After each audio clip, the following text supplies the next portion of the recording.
نماز کے جس رکن کو ادا کرنے کی طاقت ہو وہ ادا کرنا واجب ہے. مثلا آپ قیام کر سکتے ہیں لیکن رکوع نہیں کر سکتے تو قیام کر لیجئے. آپ قیام نہیں کر سکتے لیکن رکوع کر سکتے ہیں تو رکوع کر لیجئے. آپ قیام اور رکوع کر سکتے ہیں, سجدے میں نہیں جا سکتے تو قیام اور رکوع تو پراپر کیجئے. سجدے کے لیے آپ کرسی پہ بیٹھ کے اشاروں سے نماز پڑھ لیجئے. اسی طرح بعض اوقات قیام نہیں ہوتا, جیسے رمضان میں قیام ہوتا ہے نا, قیام اللیل, تو آپ کیا کرتے ہیں, کچھ دیر کھڑے رہتے ہیں پھر بیٹھ جاتے ہیں. لیکن رکوع اور سجدہ آپ کر سکتے ہیں تو رکوع اور سجدہ کرتے جائیں, یہ نہیں کہ ایک دفعہ بیٹھے تو ہر چیز بیٹھ کے کر رہے ہیں. تو یہ یاد رکھیے کہ نماز کا جتنا رکن آپ ادا کر سکتے ہیں, اگر سارا وقت کھڑے نہیں ہو سکتے, آدھا بھی ہو سکتا ہے تو آدھا کھڑے ہو جائے پھر بیٹھ جائیں. لیکن جب رکوع کا ٹائم ہے تو کھڑے ہو جائے پھر رکوع کر لیں. بیٹھ کر رکوع اور سجدہ کرنے کا طریقہ ابن عمر سے مروی ہے, وہ کہتے ہیں رسول اللہ صلی اللہ علیہ وسلم اپنے ایک بیمار ساتھی کی عیادت کے لیے نکلے, میں بھی آپ کے ساتھ تھا. جب اس کے پاس پہنچے تو کیا دیکھتے کہ وہ ایک لکڑی پر نماز پڑھ رہا ہے اور سجدہ کرتے وقت اپنی پیشانی اس پر ٹیکتا ہے. آپ صلی اللہ علیہ وسلم نے اس کی طرف اشارہ کیا تو اس نے لکڑی کو پھینک دیا اور اس نے تکیہ پکڑ لیا. تو رسول اللہ صلی اللہ علیہ وسلم نے فرمایا اس کو بھی ہٹا دو, یعنی تکیے کو. اگر تم استطاعت رکھتے تو زمین پہ سجدہ کرو, نہیں رکھتے تو اشارے سے پڑھو اور اپنے سجدوں کو اپنے رکوع سے زیادہ جھکاؤ. یعنی تکیے, تختے, کسی چیز پہ پڑھنے کی ضرورت نہیں, ٹیبل پہ کسی بھی چیز پہ سر رکھنے کی ضرورت نہیں. اور یہ حدیث یاد رکھیے. عبدالعزیز بن باز کہتے ہیں کہ زمین یا کرسی پر بیٹھ کر نماز ادا کرنے کے لیے واجب ہے کہ وہ سجدہ کرتے وقت اپنے رکوع سے زیادہ جھکے, بس یہ یاد رکھیے. لیکن سجدے کی حالت میں اس کے لیے واجب ہے کہ اگر استطاعت ہو تو زمین پر ہاتھ رکھے اور رکوع میں دونوں گھٹنوں پر, یعنی جیسے نیچے بیٹھ کے کوئی پڑھ رہا ہے تو رکوع کے وقت کیا کرے, گھٹنوں پر ہاتھ رکھ لے, اور سجدے کے وقت کیا کرے, زمین پر ہاتھ رکھ لے. لیکن کوئی لکڑی اور بینچ اور یہ کچھ بھی رکھنے کی ضرورت نہیں. اگر زمین تک نہیں جاتا تو جہاں تک ہاتھ انگلیاں لگتی ہیں تو اتنی لگا لے تاکہ رکوع اور سجدے میں اشارے میں فرق ہو. لیکن اگر استطاعت نہ ہو تو اپنے ہاتھ گھٹنوں پر ہی رکھے, جیسا کہ نبی صلی اللہ علیہ وسلم سے ثابت ہے کہ مجھے 7 ہڈیوں پر سجدہ کرنے کا حکم دیا گیا ہے. پیشانی, اور آپ نے ناک کی طرف اشارہ کیا, دونوں ہاتھ, دونوں گھٹنے اور پاؤں کی انگلیاں. اور جو شخص ایسا کرنے سے عاجز ہو اور کرسی پر بیٹھ کر نماز ادا کرے تو اس میں کوئی حرج نہیں, یعنی زمین پہ نہیں بیٹھ سکتا تو کیا کرے, کرسی میں بیٹھ جائے. فاتقوا اللہ ما استطعتم, نبی صلی اللہ علیہ وسلم نے فرمایا اذا امرتکم بامر فاتوا منہ ما استطعتم, جب میں تمہیں کسی چیز کا حکم دوں تو تم اپنی استطاعت کے مطابق اس پر عمل کرو. رکوع اور سجود میں کمر جھکانے کا طریقہ. اگر کوئی شخص کمر جھکا نہیں سکتا, بعض لوگوں کی بیک کی سرجری ہوتی ہے, جھکا ہی نہیں سکتے, تو وہ سر جھکا لے, گردن ہی جھکا لے. اور اگر اس کی کمان کی طرح پہلے سے ہی دوہری ہو تو ایسا لگتا ہے کہ رکوع کی حالت میں ہے, تو جب وہ رکوع کا ارادہ کرے تو تھوڑا اور جھکے. بعض لوگوں کا کب نکل جاتا ہے نا, کبڑا جیسے ہوتا ہے, اس کی کمر پہلے ہی ایسے ہے, تو وہ کیا کرے, تھوڑا سا اور سر جھکا لے. پھر سجدے کی حالت میں جتنا اس کے لیے ممکن ہو اپنے چہرے کو زمین کی طرف اور زیادہ قریب کرے, جتنا ممکن ہو نیچے تک جائے سجدے میں. یاد رکھیے کرسی پر بھی بیٹھے ہوئے جتنا آپ جھک سکیں جھکتے جائیں. اب صف میں کرسی رکھنے کا طریقہ. کرسی کو صف میں رکھنے کے متعلق علماء نے بیان کیا کہ جو شخص بیٹھ کر نماز ادا کرتا ہے اس کے لیے اس کی پشت معتبر ہوگی, چنانچہ نہ تو وہ صف سے آگے ہو نہ پیچھے ہو. مقعد وہ حصہ ہے جس پر جسم کا انحصار ہے, یعنی کرسی اس طرح رکھے کہ لائن میں اس کے کندھے دوسروں کے ساتھ لگ رہے ہوں, پاؤں نہیں. کیا رکھے, کندھے, سر یہ برابر ہونا چاہیے. اس لیے اگر نمازی ابتدا سے اختتام تک کرسی پر بیٹھ کر نماز ادا کرے گا, یعنی اول سے آخر بیٹھا ہی ہے, جیسے بہت سے بزرگ ہوتے ہیں نا, وہ کھڑے ہی نہیں ہوتے, بیٹھا ہی بیٹھا ہے, تو وہ اپنے بیٹھنے والی جگہ کو صف کے برابر کر دے گا, یعنی یہ جگہ صف کے برابر ہو جائے گی اور پاؤں کہاں ہوں گے, آگے نکلے ہوئے ہوں گے. اور اگر وہ کھڑا ہو کر نماز ادا کرے گا اور صرف رکوع سجدے کے وقت کرسی پر بیٹھے گا تو اس میں کھڑا ہوتے وقت صف میں برابر کھڑا ہوگا, کرسی پیچھے جائے گی, پھر کرسیاں الگ رکھی جائیں گی تاکہ وہ دوسروں کے لیے تکلیف کا باعث نہ بنے. عین بیچ میں کرسی نہیں رکھے کہ پیچھے والا کیا کرے گا, اور کرسی بھی ایسے جو آگے پیچھے ہو سکتی ہو. کامن سینس ہے بالکل. اپنی پوری کوشش کے ساتھ جتنا کر سکتے ہو کر لو.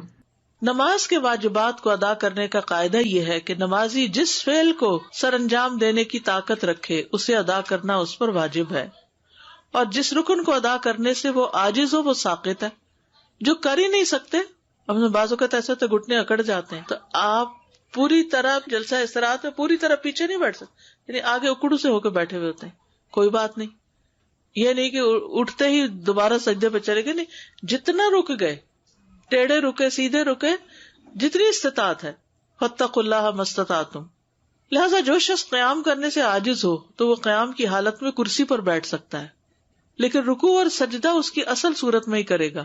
جیسے قیام سے عاجز ہے کوئی، جیسے لمبی نماز میں مثلا، تو قیام میں کرسی پہ بیٹھ جائے لیکن رکوع اور سجدہ اصل صورت میں کرے، یعنی پھر اٹھ کے آرام سے رکوع بھی کرے، سجدے میں بھی جائے۔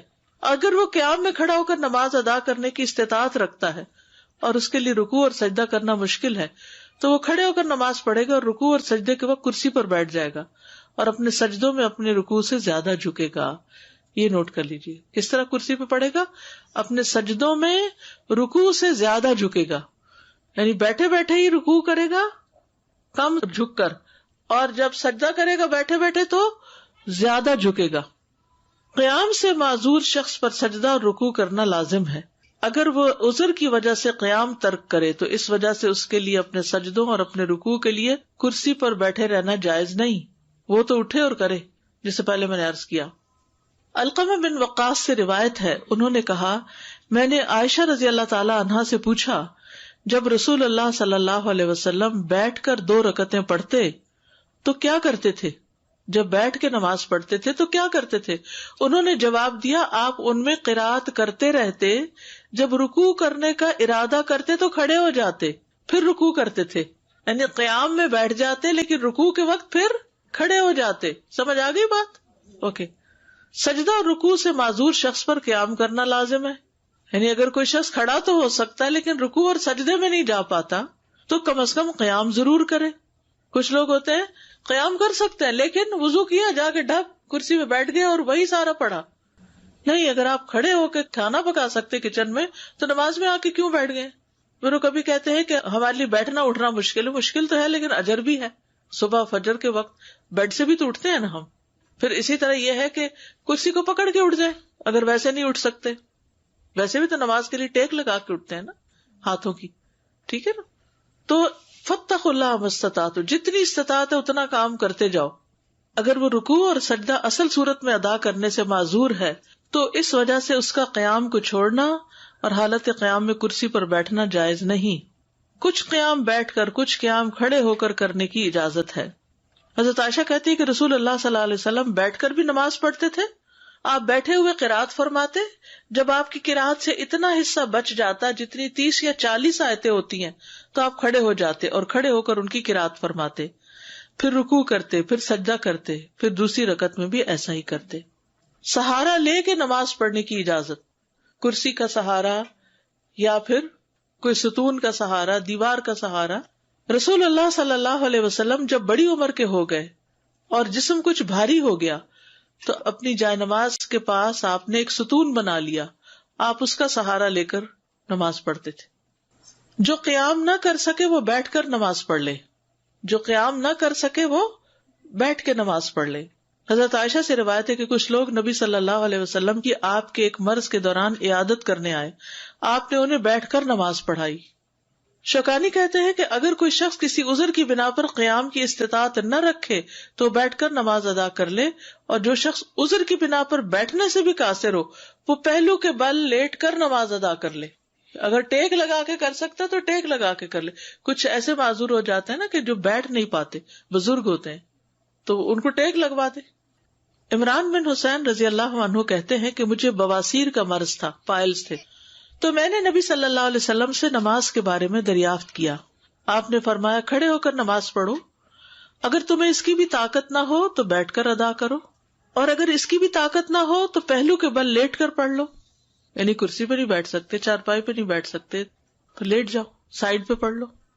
جیسے بھی حالات ہوں کسی بھی حال میں نماز چھوڑنا جائز نہیں، بلکہ مکلف پر واجب ہے کہ اپنے تمام حالات میں، اپنی تندرستی میں بھی، اپنی بیماری میں بھی نماز کی شدید خواہش رکھے، کیونکہ نماز اسلام کا ستون ہے اور شہادتین کے بعد تمام ارکان میں سب سے بڑا رکن ہے. کسی مسلمان آدمی کے لیے فرض نماز کو چھوڑنا جائز نہیں. سبحانک اللہم و بحمدک اشہد ان لا الہ الا انت استغفرک و اتوب الیک.